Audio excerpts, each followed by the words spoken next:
réseau cri de la femme du Mai-Ndombe, exprimons notre mécontentement par rapport à la marginalisation dont fait face notre province, à l'instar des autres provinces de la République démocratique.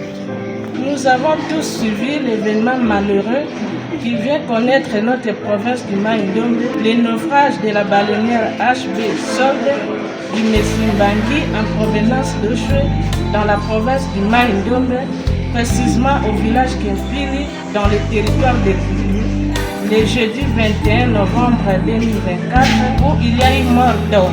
Mais curieusement, selon les constats, en cas des événements malheureux, l'État congolais n'apporte pas souvent l'assistance aux victimes.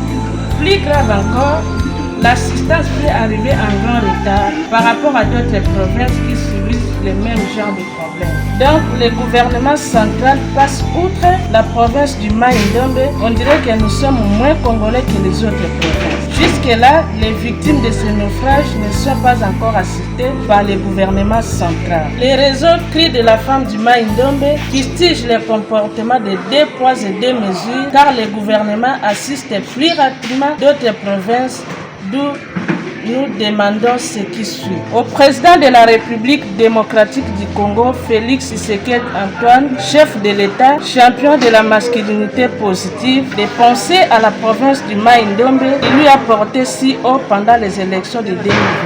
À la première ministre d'éviter la discrimination car vous agissez plus vite quand il s'agit d'autres provinces que celle du Mai-Ndombe. Aux élus du peuple, toutes tendances confondues, de faire comme leurs collègues des autres provinces de l'Est qui, pour l'intérêt de leurs provinces respectives, ils mettent de côté leurs divergences et haussent toujours les tons pour les résultats palpables et ils ont toujours eu gain de cause. Donc, aimez et défendez réellement vos électeurs en faisant correctement votre travail et ne vous éloignez pas des médias. À la société civile et les leaders du coin de parler à tout moment de notre province pour son développement et réveiller toujours l'État en cas des événements malheureux dans notre province. Les réseaux cris de la femme du Mai-Ndombe a besoin que l'État puisse prendre en compte la population de la province du Mai-Ndombe au même pied d'égalité que la population des autres provinces afin de privilégier la paix. Pour l'intérêt de notre province, nous serons toujours présents.